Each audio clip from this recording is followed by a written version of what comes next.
খুনি এই বাকি লোকগুলোর মধ্যেই কেউ একজন, এদেরই মধ্যে কেউ। আর এবার এর পরের শিকার রোহান।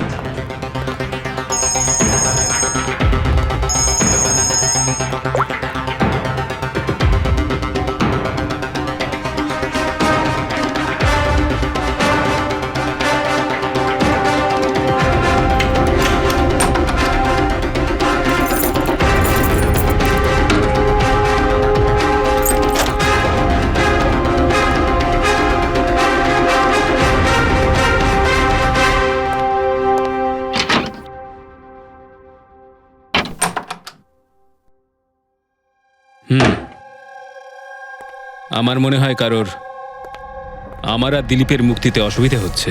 আমার প্রাণের ঝুঁকি আছে এখানে। I'll talk you later, bye. Sir, everything is okay. All right, তুমি এখানেই থাকবে আর কাউকে ভেতরে ঢুকতে দেবে না। Be alert, okay? Okay sir.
আপনারা কিছু পেয়েছেন?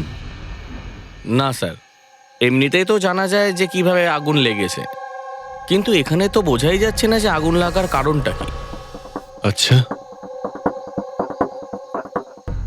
দেখো অ্যাম্বুলেন্স কত দূর এলো। ঠিক আছে স্যার।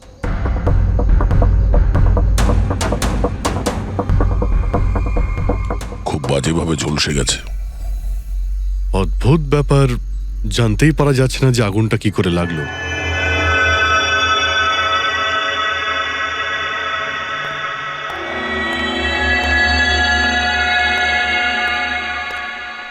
কিভাবে হলো এইসব?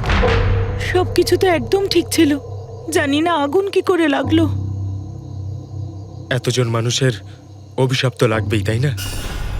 এই, কি বললে তুমি? আমি জানতে পেরেছিলাম স্যার যে দিলীপ স্যার কোনো কোর্টের কেসে ফেঁসে গেছিলেন। খুব বড়সড় কেস ছিল স্যার, কিন্তু কিছুদিন আগে ছাড়াও পেয়ে গেছিলেন। অনেকে এই নিয়ে রেগেও ছিলেন। আচ্ছা, এই ঘটনার সুযোগ নিয়ে কেউ ওকে মেরে দেয়নি তো? না, কোর্টে উনি নির্দোষ প্রমাণিত হয়েছিলেন, উনি কিচ্ছু করেননি।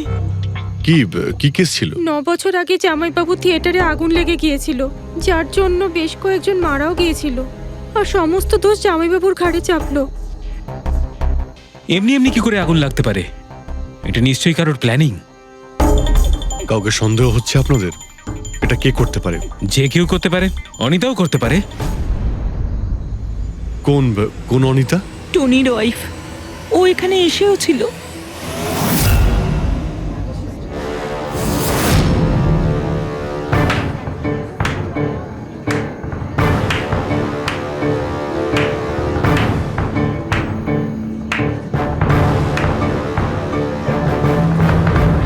অনিতা, অন্য লোকের ঘর ভেঙে দিয়ে নিজের পরিবারের সঙ্গে এখানে ফুর্তি করা হচ্ছে। ভেরি গুড, ভেরি গুড, বাহ। কিন্তু একটা কথা মনে রেখো, ওই লোকগুলোর মতো তোমরাও ছটফট করে মরবে।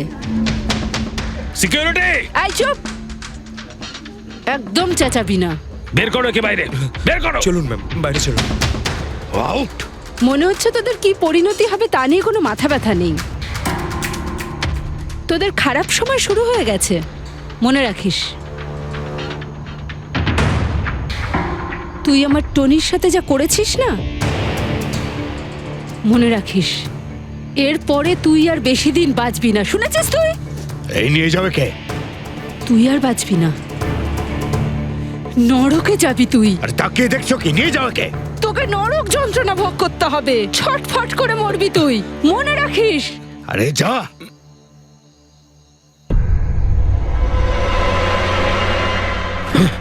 Let's enjoy Rohan. আরে ভুলে যাও।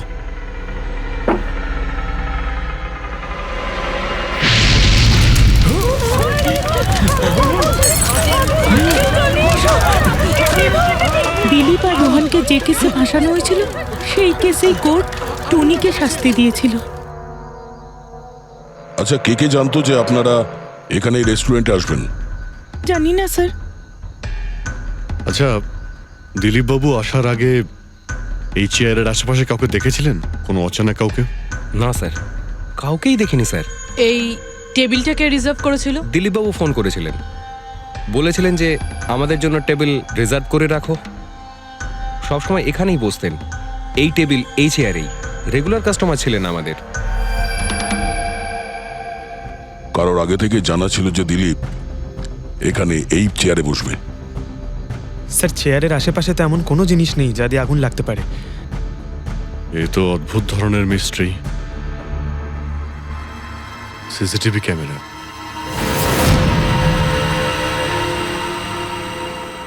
এর ফুটেজ থেকে জানতে পারা যাবে কি হয়েছিল এখানে। ও মাই গড,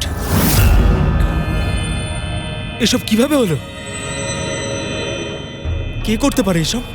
ওই করেছে যে দিলীপকে খুন করেছে প্রমাণ লোপাটের জন্য। আর যে কেউ কিভাবে এই মনিটর রুমে চলে এলো? তোমার সিকিউরিটি কোথায়? স্যার, এই রুমে সিকিউরিটির কোনো প্রয়োজনই হয় না। এর আগে এরকম কখনোই হয়নি স্যার। স্যার, স্যার আমার মনে হয় না সিসিটিভি ফুটেজ ডিলিট করার মতো সময়ের কাছে ছিল। ও শুধু ভাঙচুর করেছে। যদি আমরা কোনো এক্সপার্টকে ডাকি স্যার, তাহলে সে হয়তো হার্ড ডিস্ক থেকে রিকভার করতে পারবে।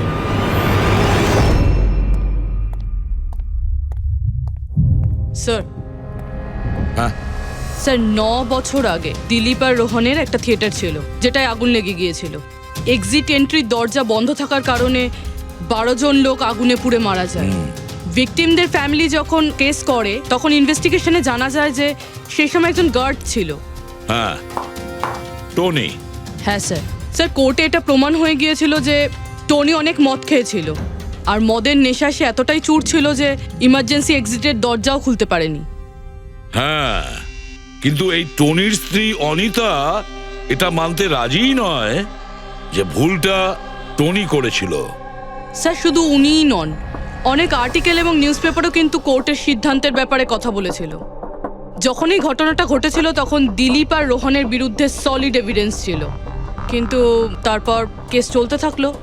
9 বছর হয়ে গেল। কিছু প্রত্যক্ষদর্শী বয়ান বদলে দিল, আর কিছু লোক বাইরে চলে গিয়েছিল।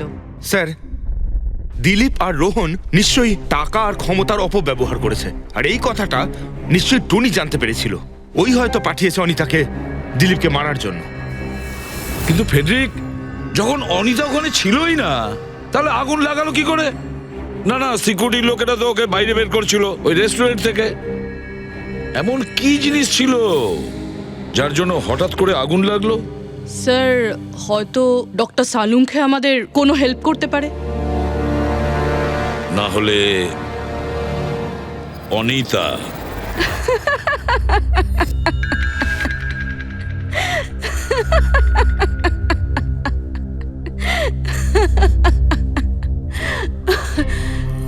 আপনারা তো অবাক হচ্ছেন কেন আমার হাসি দেখে? নাকি দিলীপের মৃত্যুর জন্য? দিলীপের মারা যাওয়াতে এত আনন্দ কিসের?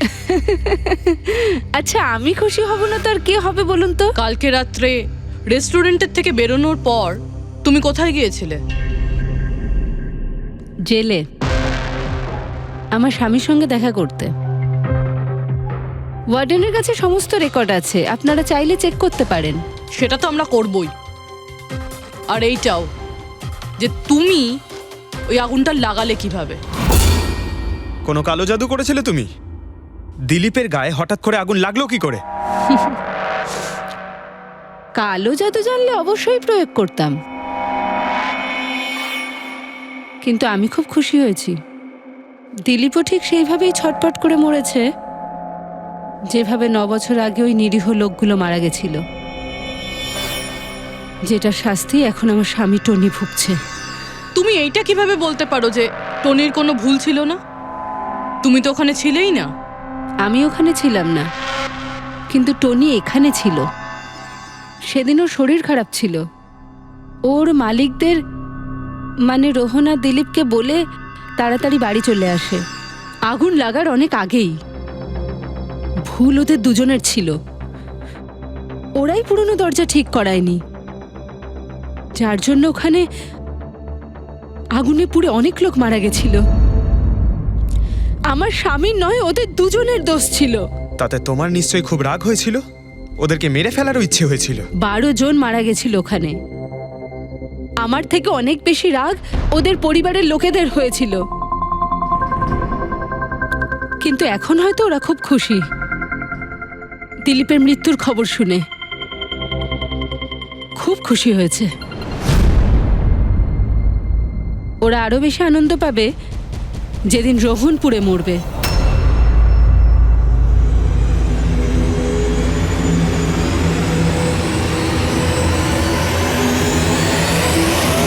স্যার 42 জন আছে, ওই 12 জন ভিকটিমের কাছের আত্মীয় আর ফ্যামিলির লোকেরা মিলে। সাসপেক্ট বেশি আর সময় কম। স্যার এই 42 জন লোকের মধ্যে সবার আগে সেই সমস্ত লোকেদের নাম সরিয়ে দিতে হবে যারা কালকে দিলীপের মৃত্যুর সময় শহরে ছিল না। স্যার 9 বছর হয়ে গেছে এই ব্যাপারটার।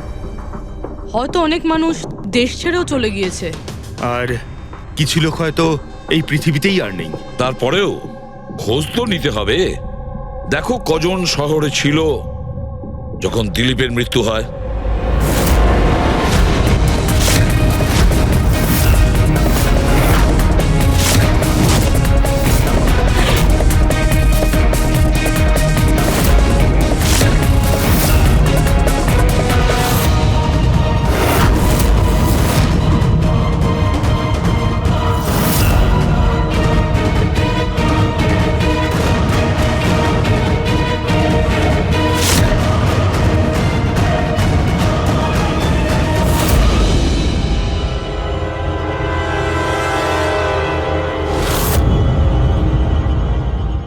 হ্যাঁ পঙ্কজ, কজন এখানে আছে? 27 জন স্যার, যারা সেই সময় শহরে ছিল, আর ওদের দিলীপকে মারার কারণও ছিল। ঠিক আছে, সবাইকে বিউরোতে ডাকুন। দেখা যাক ওরা নির্দোষ হওয়ার কি গল্প শোনায় আমাদের। জেমস, তোমার বাবা 9 বছর আগে থিয়েটারে আগুন লাগার কারণে মারা গেছেন, তাই তো? Yes sir. আপনার হাজবেন্ড ফিল্ম একাই দেখতে গিয়েছিলেন? সেই দিন আমি বিজি ছিলাম, তাই উনি একাই চলে যান। কালকে রাত্রে কোথায় ছিলে তুমি? স্যার আমি আমার বন্ধুদের সঙ্গে ছিলাম। স্যার আমি পাসপোর্ট অফিসে গেছিলাম। ওই দুজনকে আমি এমনি এমনি ছেড়ে দেব না। তো কি করেছিলে তুমি? ভেবেছিলাম যে দিলীপের সাথে ফেস টু ফেস দেখা করব, আর ওকে জিজ্ঞেস করব যে তুমি এরকম কেন করলে। স্যার তারপরে আমি আমার বন্ধুদের সাথে বাড়িতে যাই। আমি আমার ওয়াইফের সাথে মলে ছিলাম। স্যার আমার বন্ধুদের জিজ্ঞাসা করতে পারেন। স্যার যদি ওর সাথে আমার দেখা হতো তাহলে ও রেস্টুরেন্টে বেঁচে ফিরতো না। দিলীপ ওর কর্মের শাস্তি পেয়ে গেছে। আমি রেস্টুরেন্ট থেকে জানতে পারলাম যখন যে দিলীপের সাথে কি হয়েছে, তখন মনে শান্তি পেলাম স্যার। আর বাকি থাকলো রোহন, ও তার কর্মের শাস্তি নিশ্চয়ই পাবে। এবার এই 27টা নামের মধ্যে তাদের নামগুলো রেখে দাও যারা ঘুরিয়ে ফিরিয়ে উত্তর দিচ্ছিল, আর যারা নিজেদের উত্তর অনেক আগে থেকেই তৈরি করে রেখেছিল।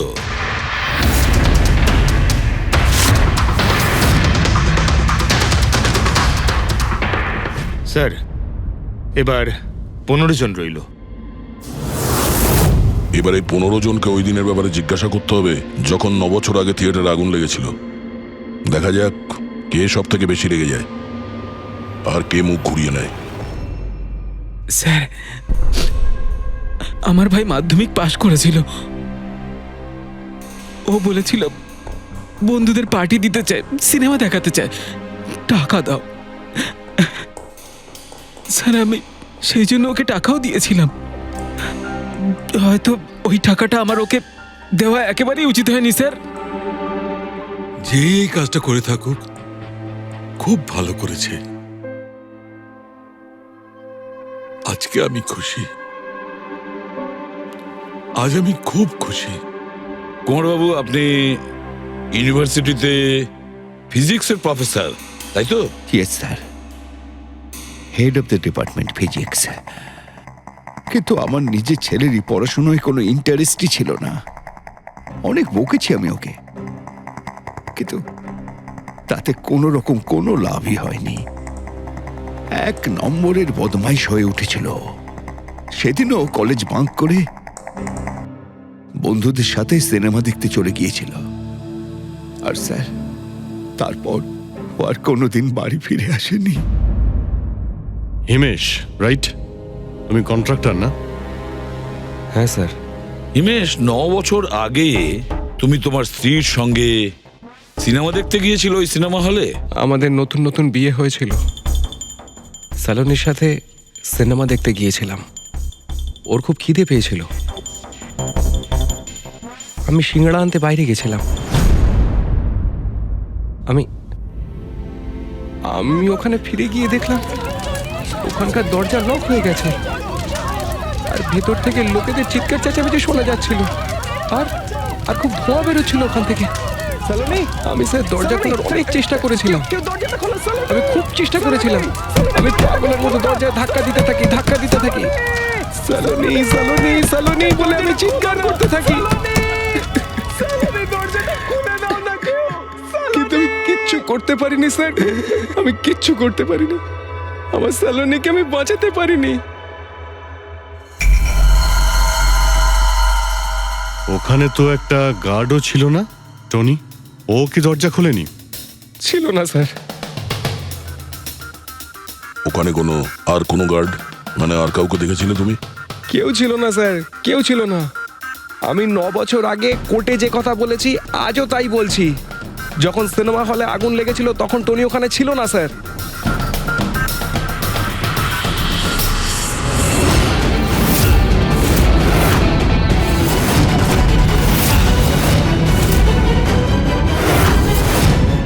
স্যার, এই হলো আমাদের 15 জন সাসপেক্ট যারা দিলীপকে খুন করতে পারে। স্যার, পুলিশ বলছিল যে ফায়ারম্যানরাও বলতে পারেনি যে আগুনের এক্স্যাক্ট সোর্সটা কোথায় ছিল। ওরা তো দেখা মাত্রই জানতে পেরে যায়, তাই না? জানতে পেরে যায় যে ওখানে এমন কি জিনিস ছিল যাতে আগুন ছড়িয়ে পড়ে, কিন্তু ওরা জানতে পারেনি।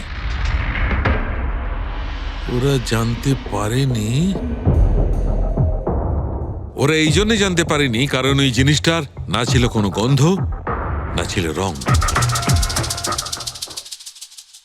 Exactly sir. যদি এটা লিকুইড হতো না তাহলে দিলীপ নিশ্চয়ই বুঝতে পারতো ওই চেয়ারটায় বসা মাত্রই। আর পাউডার থাকলে আমরা টেস্ট করে পেয়ে যেতাম। তার মানে এটা তো গ্যাস। তার মানে হচ্ছে এটা ছিল গ্যাস। গ্যাস? এই জন্য ওই ফায়ারম্যান জানতে পারেনি যে কিসের জন্য আগুন লেগেছিল। ইনফ্লেমেবল গ্যাস বস, যার শুধু একটা স্পার্কের দরকার হয় জ্বলে উঠবার জন্য। কিন্তু একটা কথা বুঝতে পারছি না, দিলীপ যে চেয়ারে বসেছিল সেই চেয়ারে গ্যাস আসলো কোথা থেকে? চেয়ার থেকেই। কি চেয়ার থেকে? সেটা এইভাবে বস, যে চেয়ারে দিলীপ বসেছিল তার নিচের অংশে কেউ ওই ইনফ্লেমেবল গ্যাসকে স্প্রে করেছিল। মারা যাওয়ার সময় দিলীপের সংস্পর্শে দুটো জিনিস ছিল। একটা তো এই চেয়ার যেটাতে ও বসেছিল, আর একটা ওয়াইনের গ্লাস যেটা ও হাতে ধরেছিল। আমরা এই দুটো জিনিসই চেক করেছি। তো এই চেয়ারটা থেকে আমরা ইনফ্লেমেবল গ্যাসের কিছু ট্রেসেস পেয়েছি। বস, আমাদের আশেপাশের পরিবেশে সর্বদা জ্বলনশীল পদার্থ ঘুরে বেড়ায়, যেটা কখনো কখনো স্পন্টেনিয়াসলি জ্বলে যায়। যেমন হচ্ছে মাস গ্যাস, একটা ন্যাচারাল বায়োগ্যাস, আর জ্বলনশীল গ্যাস এর মেইন কম্পোনেন্ট। তার মানে ইনফ্লেমেবল গ্যাস যে কোনো সময় হাওয়াতে এমনি এমনি জ্বলে উঠতে পারে? না ফ্রেডি, নিজে নিজে নয়। যখন পরিবেশটা খুব বেশি উত্তপ্ত হয়ে ওঠে আর সেটা পরিবেশের অক্সিজেনের সঙ্গে মিশে যায়, তখন একটা সুপার হাই টেম্পারেচার উৎপন্ন হয়, যার কারণে এই আগুন লেগে যায়। কিন্তু ডক্টর সালুখে, ওখানে তো এরকম কোনো হাই টেম্পারেচারের মতো কিছু ছিলই না। এক্স্যাক্টলি, এমন কোনো ডাইরেক্ট সোর্স ছিলই না যাতে তাপ উৎপন্ন হতে পারে। বস, এই জন্যে আমার মনে হচ্ছে খুনি কোনো এক্সট্রা ডিভাইস ব্যবহার করেছিল এই এত বেশি টেম্পারেচার উৎপন্ন করার জন্য। আর এই চেয়ারটা তো রেডিই ছিল, এর তো শুধু একটা স্পার্কের দরকার ছিল। কিন্তু স্যার, এভাবে কেউ হিট কিভাবে উৎপন্ন করবে? হ্যাঁ, করা যেতে পারে তো। যেমন উদাহরণস্বরূপ ম্যাগনিফাইং গ্লাস। ম্যাগনিফাইং গ্লাস দিয়ে সূর্যের রশ্মিকে বিশেষভাবে ফোকাস করে আমরা ছেলেবেলায় কাগজ পড়াতাম।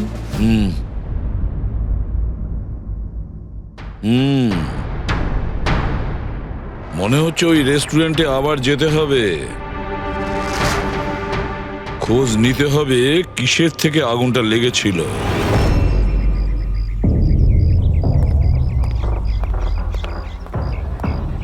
সব জায়গায় দেখে ফেলেছি স্যার, কিন্তু এমন কিচ্ছু খুঁজে পেলাম না যাতে আগুন লাগতে পারে।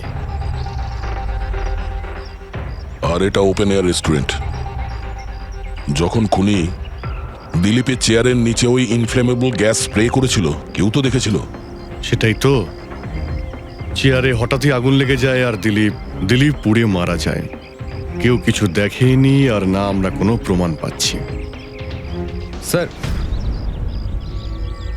ওই data expert CCTV footage recover করে ফেলেছে, আপনারা দেখতে পারেন স্যার। গুড। দয়া, তুমি গিয়ে দেখো, ততক্ষণ আমি এখানে দেখছি কিছু পাওয়া যায় কিনা। স্যার, দিলীপ আর ওর ফ্যামিলি আসার 15 মিনিট আগের ফুটেজ এটা।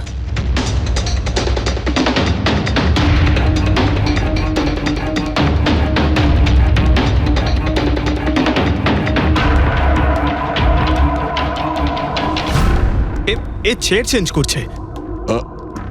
এর কোনো দ্বিতীয় অ্যাঙ্গেল আছে কি এই সময়েরই? চেক করো। 1 মিনিট স্যার।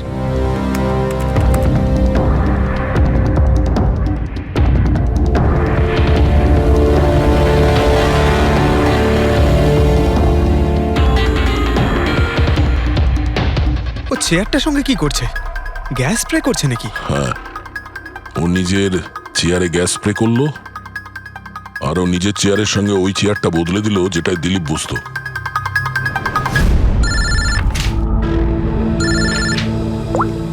হ্যাঁ দয়া। আচ্ছা, গ্রেট, গুড ওয়ার্ক দয়া, গুড ওয়ার্ক। কি হলো স্যার?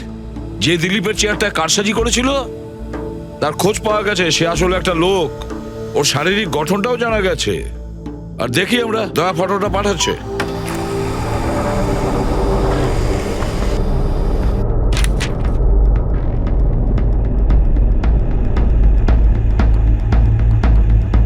খুনি এই বাকি লোকগুলোর মধ্যেই কেউ একজন, এদেরই মধ্যে কেউ। আর এবার এর পরের শিকার রোহান।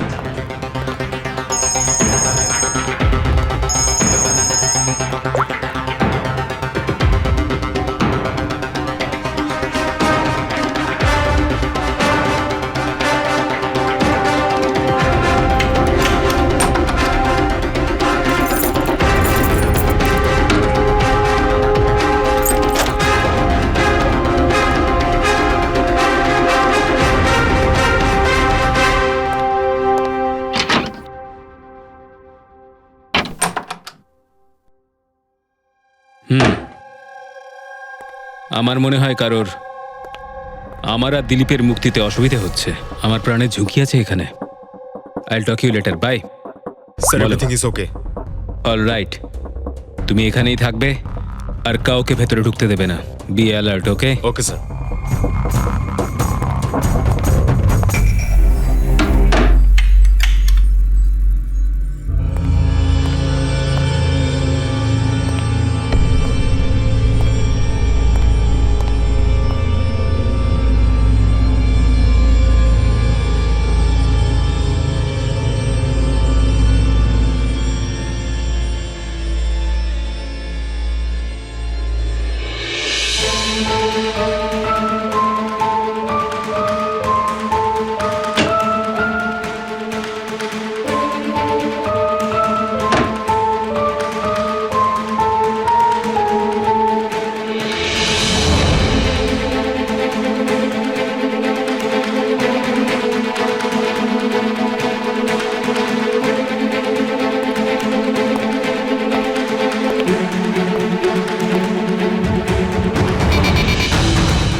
বাঁচাও বাঁচাও বাঁচাও ওকে জল দাও জল বাঁচাও বাঁচাও বাঁচাও স্যার স্যার স্যার স্যার এক মিনিট স্যার বাঁচাও স্যার কোথায় আপনি? জল জল দাও স্যার বাঁচাও বাঁচাও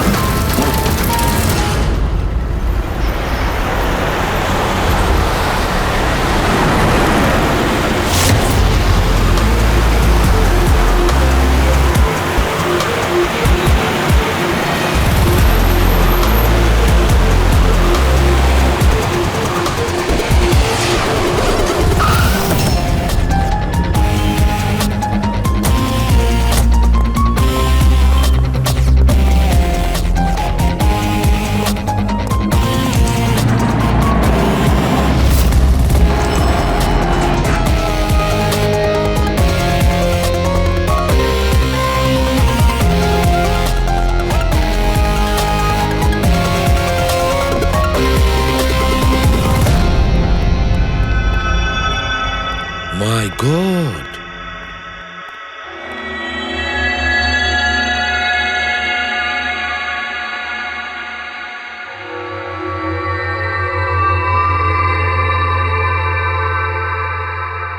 কি হয়েছিল এখানে আর কিভাবে?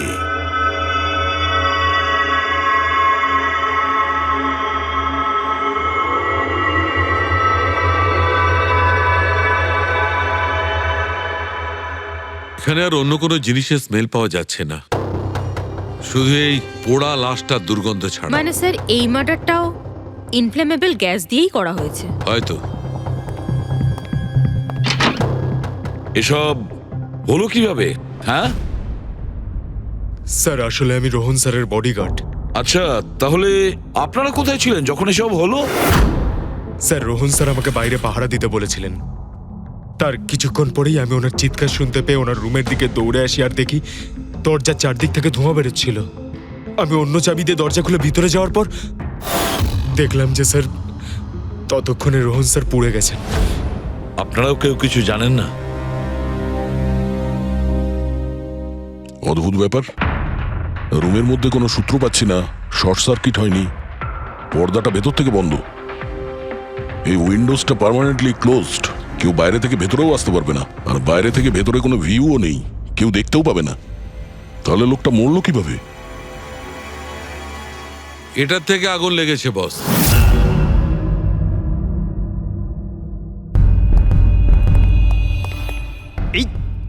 এই জিনিসটা দিয়ে এটা কি স্যার? এটা হচ্ছে ফিলামেন্ট। ফিলামেন্ট? ইলেকট্রিক বাল্বের ভেতরের ফিলামেন্ট। যখন এই ফিলামেন্টের ভেতর দিয়ে ইলেকট্রিক পাস করানো হয় তখন এটা গরম হয়ে লাল হয়ে যায়। বস, খুনিও এই টেকনিকটাই ব্যবহার করেছে ওই জ্বলনশীল গ্যাসটাকে জ্বালানোর জন্য। কিন্তু ওই রেস্টুরেন্টে যেখানে দিলীপ মারা গিয়েছিল ওখানে তো আমরা এরকম কোনো ফিলামেন্টের মতন কিছু পাইনি। বস, এত ছোট্ট একটা জিনিস, ওটা খোলা জায়গা, হয়তো কোথাও উড়ে চলে গেছে, কিন্তু এখানে তো পুরো ঘরটাই বন্ধ, তাই জন্যে খাটের তলায় এটা আমি পেয়ে গেছি। কিন্তু স্যার ফিলামেন্ট দিয়ে ইলেকট্রিক পাস করানোর জন্য ওয়্যারসের কোনো না কোনো কানেকশন তো থাকা উচিত বেড পর্যন্ত। আছে, এখানেই নিশ্চয় কোথাও আছে। পুরো বেড চেক করেছি আমরা, রুমটাও চেক করেছি, এরকম কিছুই তো পাইনি আমরা। দয়া, ওই দরজাটা কিসের? Manager, yes sir. ওই দরজার ওপারে কি আছে? স্যার আর একটা রুম আছে, এই রুমের সাথে ওটা কানেক্টেড। এমনিতে এই দরজাটা সিল থাকে, এটাকে কেউ খোলে না স্যার। খুলুন এই দরজাটা। Yes sir. আসুন স্যার।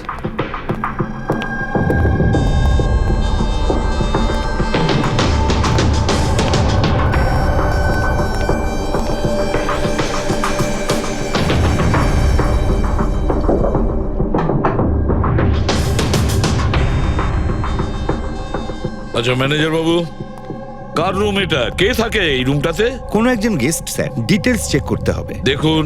Okay sir.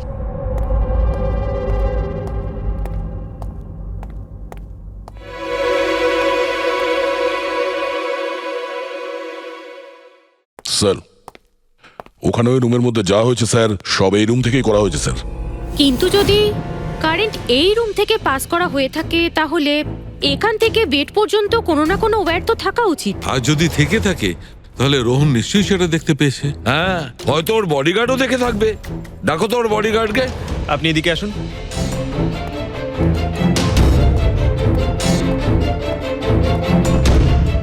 একটা কথা বলো, যখন তুমি রোহনের ঘরে এসেছিল তখন কোনো তার দেখেছিলে এখানে এই দরজা থেকে ওই রুম পর্যন্ত?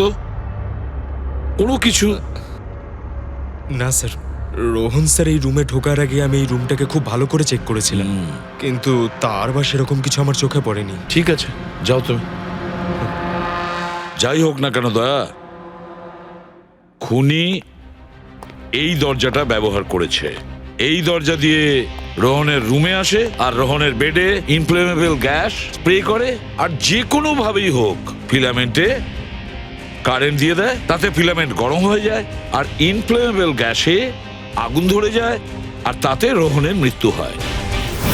বস, একটা কথা কিন্তু ঠিক, খুনি যেই হোক না কেন তার ইলেকট্রিক আর কেমিক্যাল সম্পর্কে খুব ভালো জ্ঞান আছে। প্রফেসর কুমার, ফিজিক্সের প্রফেসর কুমার, ওর থেকে আর কে বেশি জানতে পারে এই ব্যাপারে? স্যার ওই প্রফেসর কুমারের সঙ্গে দেখা করো। স্যার দয়া, আমিও যাব তোমার সঙ্গে।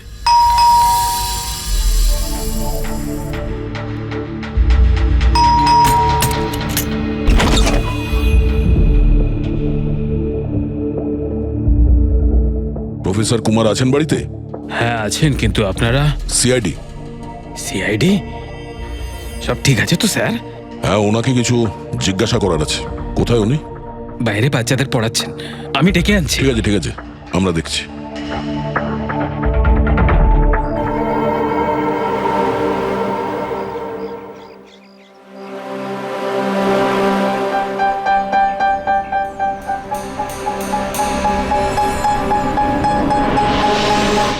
মিস্টার কুমার, আপনার কাছে আমাদের কিছু জিজ্ঞাসাবাদ আছে। বলুন, কি জানতে চান? আপনি এটাকে চেনেন? এটা তো ফিলামেন্ট। গুড, ঠিক চিনেছেন আপনি। আপনি জানেন আমরা এই ফিলামেন্টটা কোথা থেকে পেয়েছি? সেটা তো আপনারাই বলতে পারবেন কোথা থেকে পেয়েছেন। রোহনের বিছানার নিচে। কাল রাত্রে রোহন ওই বিছানাতেই পুড়ে মারা গেছে। হোয়াট? রোহনও মারা গেছে? কাল রাত্রে আপনি কোথায় ছিলেন? রাত 9টা থেকে ভোর 3টে পর্যন্ত। আপনারা আমাকে সন্দেহ করছেন? এটা আমাদের প্রশ্নের উত্তর হলো না মিস্টার কুমার। কাল আমি সারা দিন আর সারা রাত্রি বাড়িতেই ছিলাম। কোনো প্রমাণ? আগে আমার কাজের লোক রামু আর বিকাশ, প্লিজ কাম হিয়ার।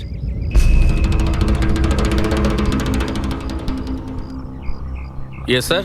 এনাদের বলো যে কাল কোথায় ছিলাম। স্যার, আমাদের সবার এক্সট্রা ক্লাস নিচ্ছিলেন এই বাড়িতেই। কটা থেকে কটা পর্যন্ত?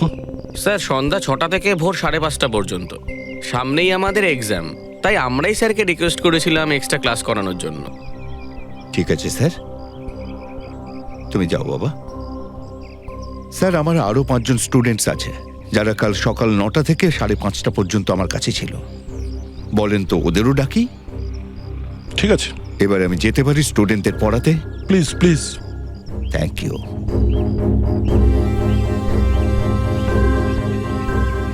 হ্যাঁ, তাহলে আমি যেটা বলছিলাম যে শোল্ডারিং ওয়্যার ছাড়াও আমরা মাদারবোর্ড ফিক্সড করতে পারি with the help of adhesive conductor.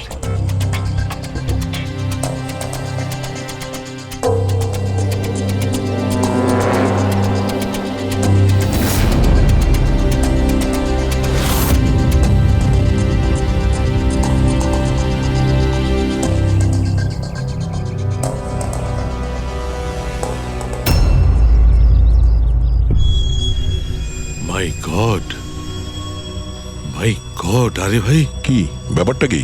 আরে ভাই, এই ভুলটা আমি কি করে করলাম? কি গড, বুড়ো হয়ে গেছি আমি বুড়ো হয়ে গেছি। দয়া, একটা কাজ করবে, 1 ঘন্টা পরে ফরেন্সিক ল্যাবে দেখা করো। একটা জিনিস দেখাবো। 1 ঘন্টা পরে। আরে ওই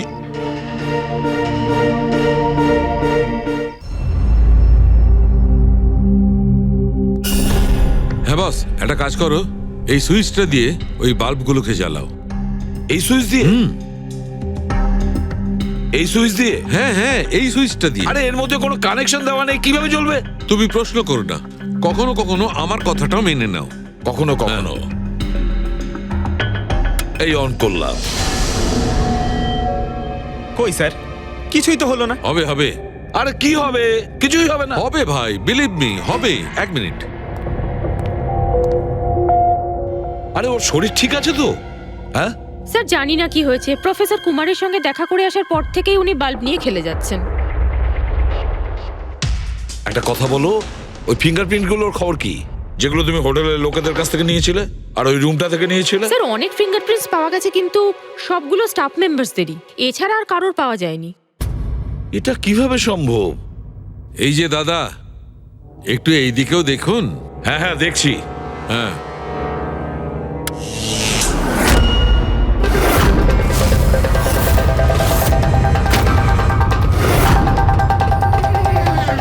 আরে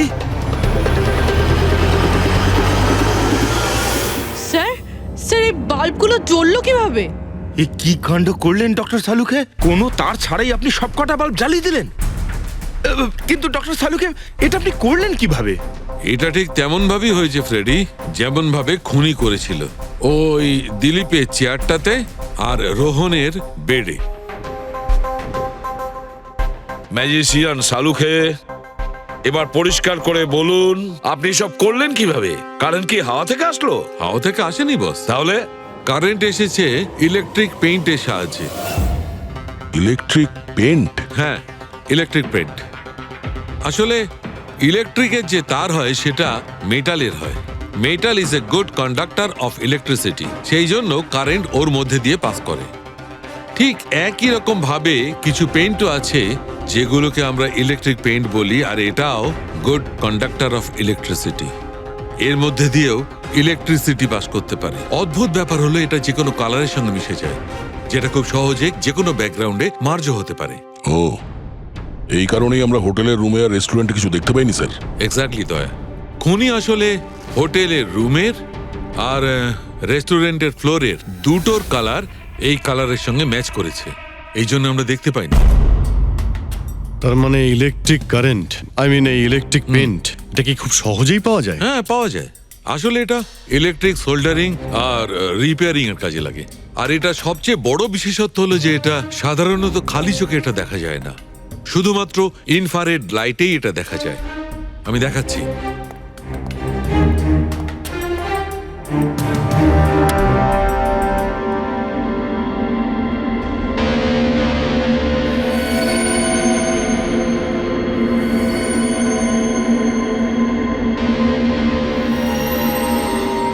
দেখেছো বস? হ্যাঁ, খনিও ঠিক এইভাবেই ইলেকট্রিক পেইন্টের ব্যবহার করেছে আর এই সার্কিট তৈরি করেছে।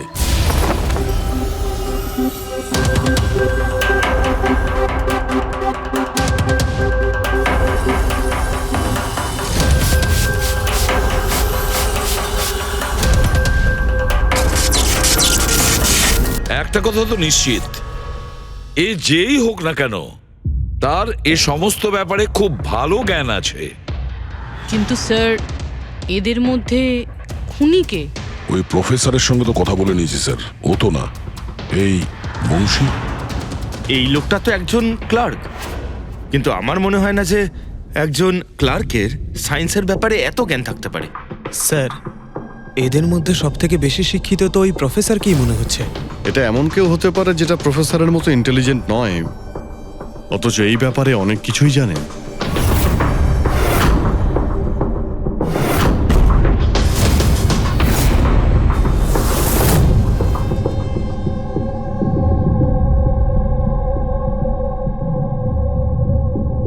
সেই লোকটা অভিজিৎ, এই লোকটাই সে। মনে পড়ছে কি বলেছিল আমাদের, যে ও কি কাজ করে?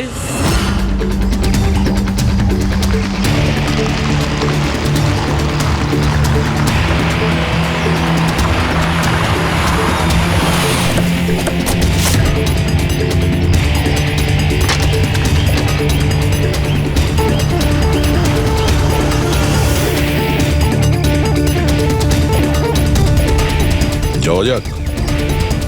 শ্বশুর বাড়ি?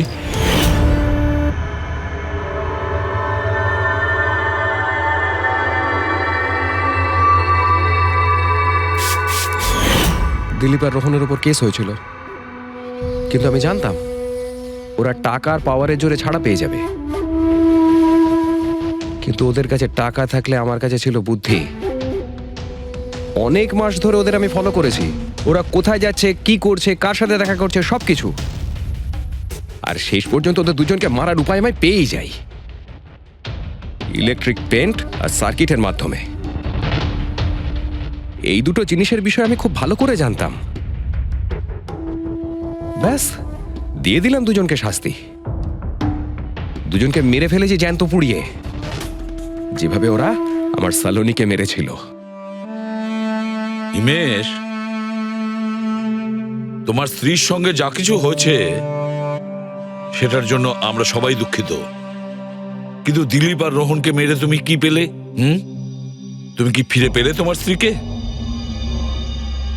প্রতিশোধের আগুনে পুড়ে তুমি দুজনকে মারলে। আইন তোমাকে কোনোদিন ক্ষমা করবে না। কঠোর থেকে কঠোরতম শাস্তি হবে তোমার।